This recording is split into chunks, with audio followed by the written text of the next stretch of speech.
আকাশবাণী কলকাতা সমীক্ষা শিরোনাম পরম্পরাগত কৃষি বিকাশ যোজনা লিখেছেন চন্দনা চৌধুরী।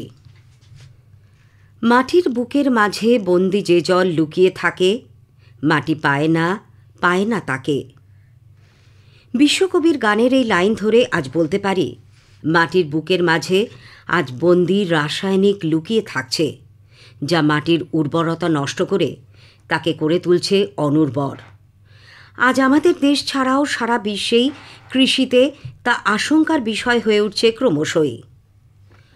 পরম্পরাগত কৃষি বিকাশ যোজনা একটি কেন্দ্রীয় সহায়তাপুষ্ট প্রকল্প। কেন এই চাষের প্রয়োজন হল, স্বভাবতই সেই প্রশ্ন ওঠে। রাসায়নিক সারে চাষ করার ফলে যেমন সবজি, চাল, ধান, বিভিন্ন ফল যা আমরা খাদ্য হিসেবে গ্রহণ করি, সেই সবের সঙ্গে বিষাক্ত রাসায়নিক মিশে মানুষের শরীরে নানান কঠিন রোগ দেখা দিচ্ছে। আতঙ্কিত মানুষ বেশি দাম দিয়েও জৈব সারে তৈরি ফসল কিনতে আগ্রহী হয়েছেন। এছাড়াও জৈব সার ব্যবহারের ফলে কৃষকের জমির উর্বরতা বৃদ্ধি পাচ্ছে। এর উদ্দেশ্য হল মাটির উর্বরতা বাড়ানো, কৃষিতে রাসায়নিকের পরিমাণ কম করে কৃষিজাত দ্রব্যের মান বাড়ানো। 2015 সালে এই যোজনাটি চালু হয়েছিল। জলপাইগুড়ি জেলার ময়নাগুড়ির রামসাই কৃষি বিজ্ঞান কেন্দ্রের উদ্যোগে কৃষকদের এই চাষে উৎসাহিত করার ফলে ধূপগুড়ি, ময়নাগুড়ির চাষিরা জৈব সার ব্যবহার করছেন তাদের কৃষি জমিতে।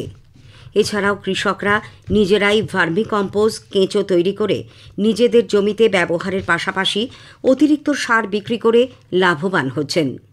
পাশাপাশি সারের খরচ কমে যাওয়ার ফলে আয়ও বৃদ্ধি হচ্ছে বলে জানালেন কৃষকরা। কৃষি বিজ্ঞান কেন্দ্রের শস্য বিজ্ঞানী কৌশিক পাল জানিয়েছেন, জেলার কৃষকরা তাদের চাষের কাজে আগের থেকে অনেক বেশি জৈব সার ব্যবহার করে চাষাবাদ করছেন। ভার্মিকম্পোস্ট, কেঁচো সার নিজেরাই তৈরি করার ফলে সারের খরচ কমছে, ফলে তারা জৈব সার ব্যবহারে উৎসাহ পাচ্ছেন। 2019-20 অর্থবর্ষে ধূপগুড়ি ব্লকের লাভা বস্তি এলাকায় রামসাই পশ্চিমবঙ্গ কৃষি দপ্তরের পরিচালনায় প্রকল্পটি বাস্তবায়িত হয়। জৈব কৃষির সার্টিফিকেট বা শংসাপত্র দেওয়া হয় চাষিদের। জৈব উপায়ে তৈরি ভার্মিকম্পোস্ট, তরল জৈব সার, কেঁচো সার তৈরির জন্য কৃষকদের প্রশিক্ষণ দেওয়ার কাজ চলে প্রায় সারা বছর ধরে জেলার বিভিন্ন এলাকায়। এর ফলে চাষিরা জৈব সার ব্যবহারে উৎসাহিত হচ্ছেন। তবে আগে তারা জৈব চাষে উৎসাহ পেতেন না, তার একটা বড় কারণ ছিল কম ফলন।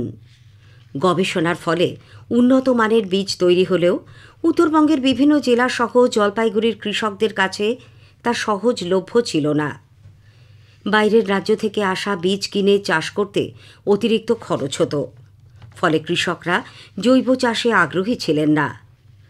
বর্তমানে জেলার মোহিতনগরের সরকারি ফার্মে উন্নত মানের বীজ তৈরি হচ্ছে। সেই বীজ থেকে চারা তৈরি করেও কৃষকদের দেওয়া হচ্ছে। পাশাপাশি বহু কৃষক নিজেরাও জৈব সার তৈরি করে চাষাবাদ করছেন। জেলার ধূপগুড়ি, বানারহাট, বীরপাড়া এলাকায় উন্নত মানের বীজ ব্যবহারের ফলে ফলন বেড়েছে অনেকটাই। জৈব সারে চাষের জন্য ফসলের চাহিদা বাজারে অনেক বেশি, ফলে বিক্রি করে লাভের মুখ দেখছেন কৃষকরা। তবে জেলার কৃষি জমি ও কৃষকের সংখ্যার অনুপাতে তা নগণ্য। এখনও বহু কৃষক রাসায়নিক সার ব্যবহার করেই চাষ করেন। উন্নত মানের বীজ বাইরে থেকে কেনার ফলে বহু চাষি লাভের মুখ দেখতে পান না। তার উপর ফরেদের সবজি, ধান, চাল, ফলের বাজারে বাড়বাড়ন্ত।